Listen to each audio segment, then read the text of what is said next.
Hello everyone, welcome back to my YouTube channel.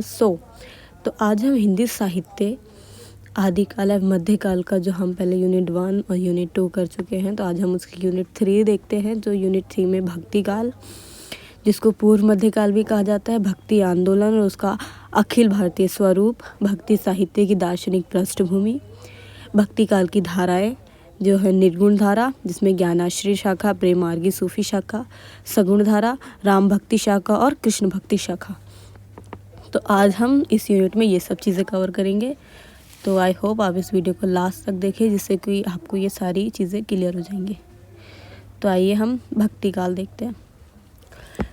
तो हिंदी साहित्य के इतिहास में भक्ति काल, जिसे पूर्व मध्यकाल भी कहा जाता है, पूर्व मध्यकाल, ये 14वीं से 17वीं शताब्दी 1375 से 1700 विक्रम संवत के बीच का समय है।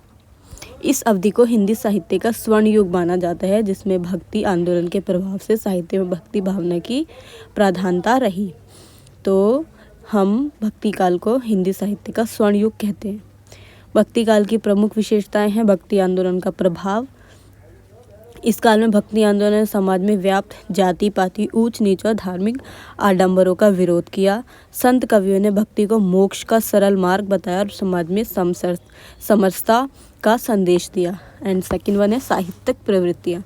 भक्ति काल में सगुण और निर्गुण भक्ति के दो प्रमुख प्रभाव विकसित हुए। सगुण भक्ति में राम और कृष्ण की उपासना पर केंद्रित रचनाएं रची जाती थी, जबकि निर्गुण भक्ति में निराकार ईश्वर की उपासना की जाती थी।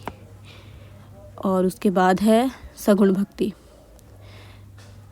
तो प्रमुख रचनाएं, प्रमुख कवि और उनकी रचनाएं जो भक्ति काल के हैं, तो सगुण भक्ति धारा के जो है वो तुलसीदास, जिन्होंने रामचरितमानस, सूरदास, सूरसागर, मीराबाई, भजन। निर्गुण भक्ति के हैं कबीरदास और रैदास। सूफी काव्य है मलिक मोहम्मद जायसी, जिन्होंने पद्मावत लिखा, कुतुबन, मृगवावती, भाषा और शैली। तो भक्ति काल के कवियों ने जन भाषा में रचनाएं की, जिससे उनकी कृतियां जन सामान्य तक पहुंची। उन्होंने अवधी, ब्रज और अन्य भाषाओं का प्रयोग किया, जिससे हिंदी साहित्य समृद्ध हुआ। तो जब भी हमारे साहित्य की भाषा जन सामान्य से जुड़ी हुई होती है, तो वह साहित्य जो होता है वो बहुत ज़्यादा प्रचलित होता है, क्योंकि वह साहित्य जन जन तक फैलता है। तो जो भक्ति काल की भाषा और शैली थी वह जन सामान्य थी। उसके बाद है भक्ति काल का महत्व। भक्ति काल ने हिंदी साहित्य को समृद्ध किया और समाज में भक्ति, समरसता और मानवता के मूल्यों का प्रसार किया। इस काल की रचनाएं आज भी साहित्य प्रेमियों के लिए प्रेरणा स्रोत हैं। उसके बाद भक्ति आंदोलन मध्यकाल भारत में एक महत्वपूर्ण धार्मिक और सामाजिक सुधार आंदोलन था, जिसमें 7वीं से 17वीं शताब्दी के बीच भारतीय समाज को गहराई से प्रभावित किया। इस आंदोलन का उद्देश्य धार्मिक आडंबरों, जाति पाति और सामाजिक भेदभाव का विरोध करते हुए भक्ति के माध्यम से ईश्वर की आराधना को सरल और सुलभ बनाना था। तो भक्ति आंदोलन में जो भक्ति आंदोलन का उद्देश्य था वो था धार्मिक आडंबरों, जाति पातियों, जो समाज में भेदभाव चल रहा है, एक को ऊंची जाति दूसरे को नीची जाति कहा जा रहा है, इस सब का विरोध करना। और जो ईश्वर की उपासना है, ईश्वर की जो आराधना है, उसको सरल और सभी के लिए समान बनाना। भक्ति आंदोलन का अखिल भारतीय स्वरूप था। दक्षिण भारत में उद्भव। भक्ति आंदोलन की शुरुआत दक्षिण भारत में अलवर, विष्णु भक्त और नयनार शिव भक्त संतों द्वारा हुई। उन्होंने तमिल भाषा में भक्ति काव्य रचना, जो समाज के सभी वर्गों में लोकप्रिय हुई। उत्तर भारत में 12वीं शताब्दी में रामानंद ने भक्ति आंदोलन को उत्तर भारत में प्रसारित किया।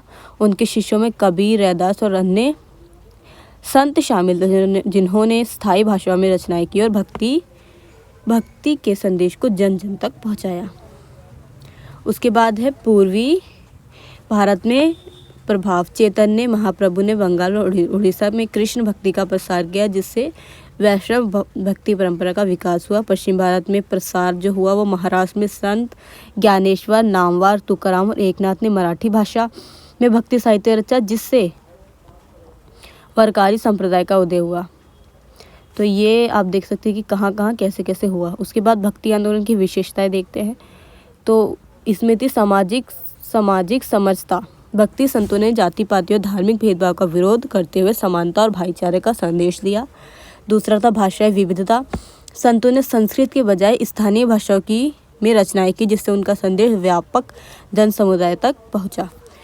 उसके बाद था साधारण भक्ति मार्ग। उन्होंने जटिल धार्मिक अनुष्ठानों के बजाय सरल भक्ति मार्ग को महत्व दिया, जिसमें प्रेम, समर्पण और ईश्वर के प्रति व्यक्तिगत संबंधों पर जोर दिया गया।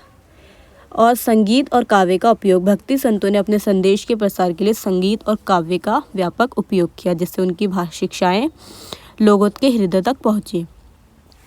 भक्ति आंदोलन ने भारतीय समाज में धार्मिक और सामाजिक सुधार लाने में महत्वपूर्ण भूमिका निभाई। इसका अखिल भारतीय स्वरूप इस बात का प्रमाण है कि भक्ति का संदेश क्षेत्र, भाषा और संस्कृति की सीमाओं को पार करते हुए पूरे देश में फैल गया। इस आंदोलन ने भारतीय समाज में समता, समानता और भक्ति की भावना को प्रोत्साहित किया, जिसका प्रभाव आज भी देखा जा सकता है।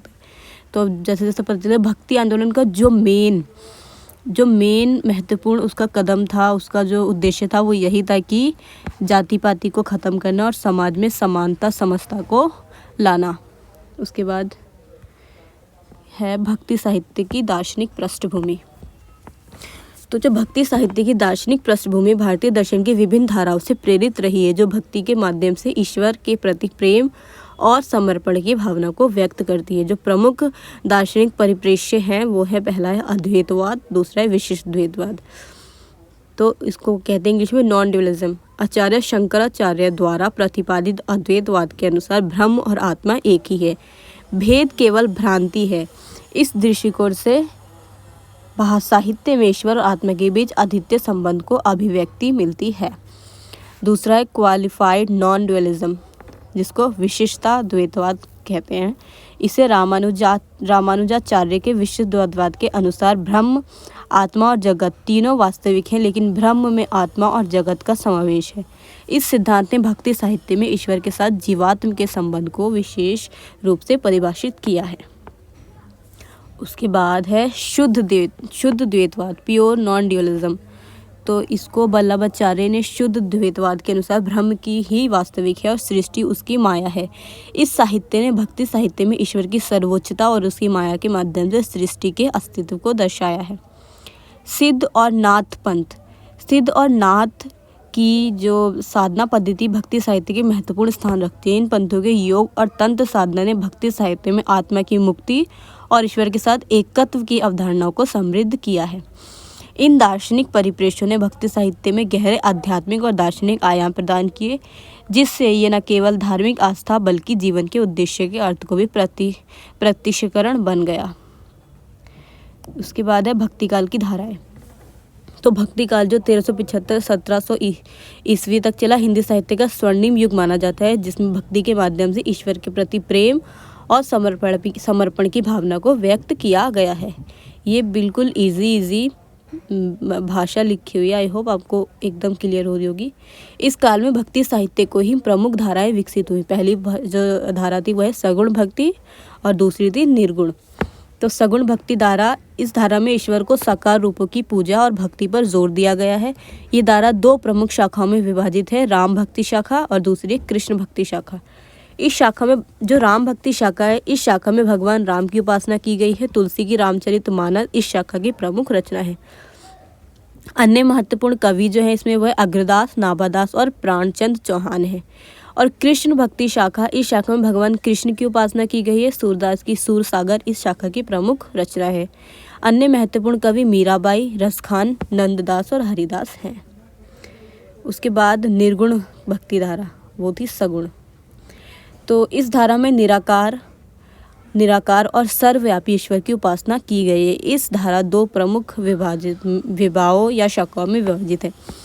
पहली है ज्ञानाश्री शाखा, संत काव्य धारा भी कहते हैं इसे। इस शाखा में संत कवियों ने ईश्वर के निराकार रूप की उपासना की है। प्रमुख कवि जो थे इसमें कबीर, दादू दयाल, रज्जब दास, मलुक दास और सुंदर दास हैं। प्रेमाश्री शाखा जो है वो सूफी काव्य धारा से संबंधित है।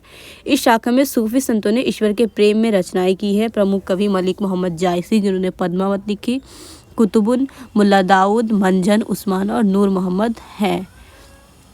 इस धाराओं ने भक्ति काव्य को समृद्ध किया और आज समाज में भक्ति की भावना को प्रोत्साहित किया। इसके बाद हम देखते हैं निष्कर्ष।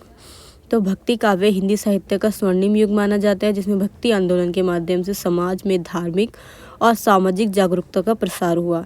इस काल में निर्गुण और सगुण भक्ति की दो प्रमुख धाराएं विकसित हुई, जिनमें संतों और कवियों ने ईश्वर के प्रति प्रेम, समर्पण और भक्ति की भावना को व्यक्त किया। तो जो अब आप इसमें मेन पॉइंट है कि भक्ति जो सबसे ज़्यादा इम्पॉर्टेंट है, सबसे ज़्यादा पूछा जाता है, तो भक्ति काल को ही हिंदी साहित्य का स्वर्ण युग कहा जाता है, ये इम्पॉर्टेंट है।